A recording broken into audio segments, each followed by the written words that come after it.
Assalamualaikum warahmatullahi wabarakatuh. Jumpa bersama saya, fasilitator otomatisasi tata kelola kepegawaian. Nama saya Anwar Syah. Di kesempatan tahun ajaran ini, saya sebagai fasilitator otomatisasi tata kelola kepegawaian, tentunya di kompetensi keahlian otomatisasi tata kelola perkantoran. Baik, sebelum masuk ke materi, tidak lupa saya mengingatkan kepada siswa-siswi agar selalu menjaga kesehatan, baik kesehatan pribadi, kebersihan pribadi, maupun kebersihan lingkungan. Baik, langsung saja masuk ke materi. Bab 1, penghargaan pegawai.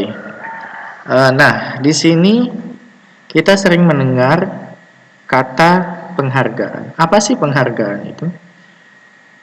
Penghargaan adalah atau berasal dari bahasa Latin, yaitu appreciato. Dalam bahasa Inggris, penghargaan biasanya lebih sering dikenal atau familiar dikenal dengan istilah reward. Maknanya sebagai bentuk apresiasi yang diberikan seseorang yang mencapai suatu prestasi tertentu baik oleh suatu lembaga maupun perorangan, yang biasanya diberikan dalam bentuk material atau non-material.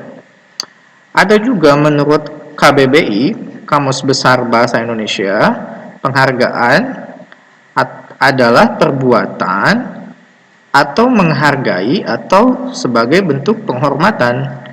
Adapun penghargaan pegawai adalah imbalan baik dalam bentuk material maupun non-material yang diberikan oleh pihak perusahaan kepada pegawainya, tentunya dengan tujuan untuk memotivasi agar motivasi sebagai pegawai menjadi meningkat atau lebih tinggi dan prestasi dalam mencapai tujuan perusahaan bisa dicapai dengan baik. Oke, selanjutnya pengertian penghargaan menurut para ahli. Pertama, di sini ada menurut Tohardi. Penghargaan adalah ganjaran yang diberikan untuk memotivasi para pegawai agar meningkatnya produktivitas. Oke. Kedua, menurut Shimamura, penghargaan adalah insentif yang mengaitkan bayaran atas dasar untuk dapat meningkatkan produktivitas para pegawai guna mencapai keunggulan yang kompetitif. Lalu yang terakhir, menurut Mahmudi, penghargaan adalah reward dalam bentuk uang yang diberikan kepada pegawai yang dapat bekerja melampaui standar yang telah ditentukan. Mungkin di sini untuk pendapat 1 dan 2 itu tidak terlalu jauh berbeda ya. Untuk yang terakhir ini menurut Mahmudi, di sini penghargaan diberikan bagi pegawai yang dapat bekerja melampaui standar. Nah, maksudnya melampaui standar itu terlihat lebih menonjol dari karyawan lain. Mungkin bisa dibilang dari segi kedisiplinan, dari segi kemampuan, dari segi skill atau kompetensinya mungkin berbeda dengan yang lain. Nah, dari situ muncullah yang namanya penghargaan atau reward. Entah dia itu lebih rajin dibanding dengan karyawan lain atau sebagainya. Baik, selanjutnya tujuan pemberian penghargaan. Tujuan pemberian penghargaan di sini ada 4. Pertama, mendapatkan pegawai yang berkualitas. Kedua, mempertahankan pegawai yang sudah ada. Ketiga, menjamin keadilan. Lalu yang terakhir, perubahan sikap dan perilaku. Nah, di sini maksud dari poin pertama, mendapatkan pegawai yang berkualitas. Untuk memenuhi standar yang diinginkan, perusahaan tentunya harus berani memberikan tingkat penghargaan yang kompetitif atau perusahaan bisa bersaing dengan perusahaan lain. Jangan sampai nilai atau reward yang diberikan perusahaan lain lebih besar daripada perusahaan kita. Nah, dengan kata lain, bisa saja kalau kita memberikan reward lebih rendah dari perusahaan lain, itu akan berdampak pegawai akan merasa tidak dihargai seperti itu. Atau mungkin bisa jadi pegawai akan keluar dari perusahaan kita seperti itu. Yang kedua, mempertahankan pegawai yang sudah ada. Dengan penghargaan yang kompetitif, perusahaan dapat mempertahankan pegawai yang potensial atau yang memiliki potensi dan berkualitas untuk tetap bekerja. Nah, di sini bertujuan mencegah tingkat perputaran kerja keluar dan masuk pegawai yang tinggi dan kasus pembajakan pegawai oleh perusahaan lain. Nah, maksudnya tujuan pemberian penghargaan ini salah satunya yaitu mempertahankan pegawai yang sudah ada. Jangan sampai perusahaan atau pegawai yang sudah masuk, yang sudah lama, yang sudah kompeten di perusahaan kita, karena ketidakpuasan penghargaan tiba-tiba keluar dari perusahaan kita. Nah, ini salah satu tujuan penghargaan. Yang ketiga, menjamin keadilan. Nah, apa menjamin keadilan? Penghargaan dapat menjamin terpenuhnya rasa keadilan. Nah, keadilan untuk siapa? Jelas, tentunya keadilan untuk para karyawan atau pegawai. Hubungan antara manajemen dan pegawai, penghargaan digunakan sebagai balas jasa perusahaan atas hal yang sudah diberikan pegawai pada perusahaan, sehingga keadilan dalam pemberian penghargaan mutlak harus dipertimbangkan. Jadi ada yang namanya unsur keadilan juga di sini. Jangan sampai antara karyawan yang satu dengan yang lain sama. Setidaknya kita harus melihat beberapa unsur, dimulai dari masa kerja, dimulai dari beban kerja, dan sebagainya. Lalu yang keempat, ada perubahan sikap dan perilaku. Nah, di sini penghargaan yang layak dan adil bagi pegawai dapat memperbaiki sikap dan perilaku yang dapat menguntungkan dan mempengaruhi produktivitas kerja. Prestasi kerja yang baik, loyalitas, pengalaman, kesetiaan, tanggung jawab, dan perilaku kinerja lainnya dapat dijadikan bahan pertimbangan untuk rencana pemberian penghargaan yang efektif. Lalu berikutnya, jenis-jenis penghargaan. Di sini jenis-jenis penghargaan ada dua. Yang pertama, penghargaan ekstrinsik atau extrinsic rewards. Penghargaan ekstrinsik adalah segala sesuatu yang akan diterima seseorang dari lingkungan tempat ia bekerja, dan penghargaan yang akan diperoleh tersebut sesuai dengan harapannya. Sifat penghargaan ekstrinsik adalah tangible atau dapat dirasakan secara fisik. Bentuk penghargaan ekstrinsik sebagai berikut. 1 atau A, insentif. 2, bonus. 3, penghargaan secara formal dari pimpinan lembaga perusahaan. D atau 4, pujian. E, promosi jabatan. Yang pertama, insentif.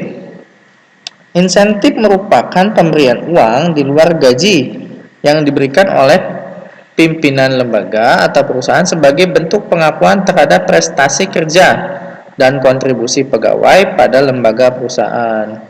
Sebagai contohnya, mungkin barangkali kepala sekolah memberikan insentif kepada guru yang ditugaskan mengajar, seperti itu. Lalu bonus. Apa sih bonus itu?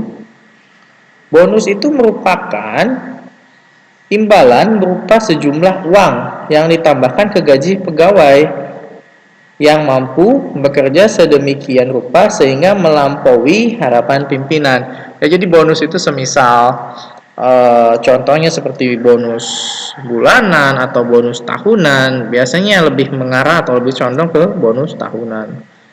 Lalu berikutnya ada penghargaan secara formal dari pimpinan lembaga perusahaan. Nah, perusahaan dapat juga memberikan penghargaan secara formal, bisa berupa sertifikat penghargaan tentunya ya, atau yang sifatnya formal seperti itu. Lalu pujian, bentuk reinforcement yang positif dan baik. Pujian yang diucapkan pada waktu yang tepat dapat dijadikan sebagai alat motivasi, sehingga sebagai contoh, misal kepala sekolah memberikan pujian kepada salah seorang guru karena memberikan contoh positif bagi guru lain. Lalu yang terakhir ada promosi jabatan. Nah, apa promosi jabatan? Promosi jabatan terjadi apabila seorang pegawai dipindahkan dari satu pekerjaan ke pekerjaan lain yang tanggung jawabnya lebih besar daripada tanggung jawab yang telah dibebankan sebelumnya. Nah, dengan kata lain begini, misalkan tadinya sebagai staf biasa, mungkin bisa dianggap jadi kepala subbagian atau lebih tinggi lagi dari kepala subbagian menjadi kepala divisi. Seperti itu ya. Lalu yang kedua atau yang berikutnya, penghargaan intrinsik atau intrinsic reward. Penghargaan intrinsik adalah sesuatu yang dirasakan langsung oleh seseorang ketika dirinya melakukan sesuatu. Sesuatu yang dirasakan ini dapat berupa kepuasan dalam melakukan pekerjaan, merasa lega karena telah menuntaskan pekerjaan, lebih percaya diri. Bentuk penghargaan intrinsik sebagai berikut. Ada 3 ya. Pertama, pencapaian prestasi. Kedua, otonomi. Ketiga, pertumbuhan pribadi. Nah, maksud poin pertama, pencapaian prestasi di sini adalah imbalan yang ditata tersendiri dan diperoleh jika seseorang mencapai suatu tujuan yang menantang. Dalam hal ini, pencapaian dapat menjadi sebuah imbalan intrinsik apabila seorang pegawai dapat mencapai suatu prestasi dan mendapat kepuasan kerja. Tentunya kerja yang dilakukan atau yang dilakukan sesuai dengan jobnya sendiri, seperti itu. Lalu yang B, otonomi. Apa otonomi itu? Berasal dari kebebasan melakukan hal terbaik menurut pegawai yang bersangkutan dalam situasi khusus. Dalam hal ini, otonomi dapat dirasakan ketika seorang pegawai diberi kesempatan untuk mengungkapkan pendapatnya saat pertemuan atau rapat. Nah, jadi otonomi ini mungkin cenderung lebih kepada mengungkapkan perasaan atau mengungkapkan ide-ide yang mungkin bisa ia katakan atau bisa dia sampaikan ketika ada forum atau pelaksanaan rapat tertentu, seperti itu. Nah, yang berikutnya, pertumbuhan pribadi. Pertumbuhan pribadi setiap individu adalah suatu pengalaman yang unik. Seseorang yang sedang mengalami pertumbuhan merasakan perkembangan. Dalam hal ini, pemimpin perusahaan harus memberikan pelatihan atau seminar untuk mengembangkan potensi pegawainya sehingga pertumbuhan pribadi setiap pegawai dapat tercapai.